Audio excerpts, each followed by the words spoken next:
I'd like to tell you a story about Snow White. No, not the princess that lives in the forest with 7 dwarves. This Snow White is a patient of mine. This Snow White has a chronic illness. 2 chronic illnesses, actually. One is rheumatoid arthritis.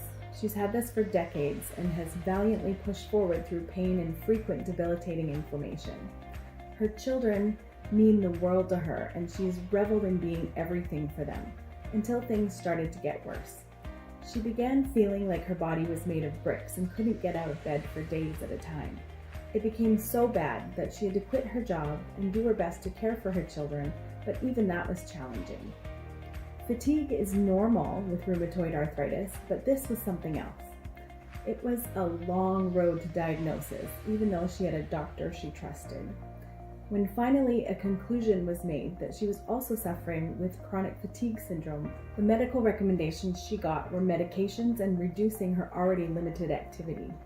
She feels immense guilt and heartbreak as her hope to be the best mom ever faded into being the best mom she could be under the circumstances. She says that her quality of life has improved 25% when she has regular massage therapy, and that's pretty significant for someone who needs to carefully consider which activity, not activities, but one activity she will attempt each day.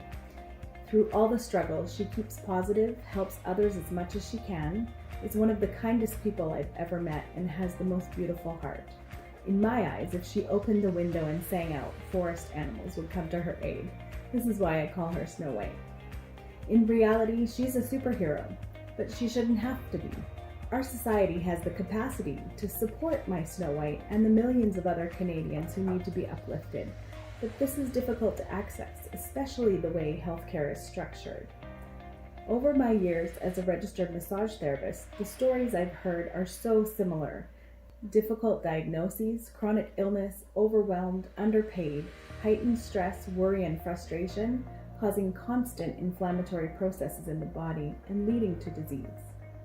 In my new book, I explore alternatives to the current medical structure of sick care and work towards transforming it into a system that starts valuing people and their basic desire to feel heard and trusted when it comes to making decisions about their bodies.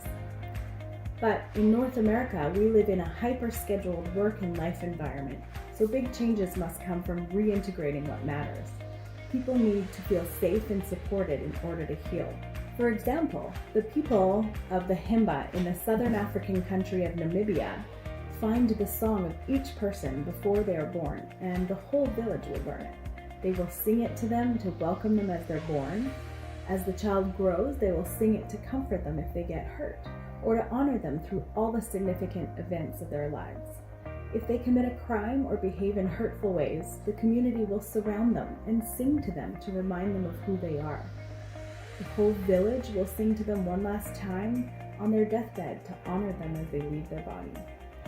When we recognize who we are, we treat ourselves better, and there is no need to hurt another. In Canada, we need a dramatic shift in the backwards approach of sick care and a shift in the mindset of our communities. In our cities, we barely look at each other in the eye, say hello to people we pass on the street, let alone uplift others when they desperately need it.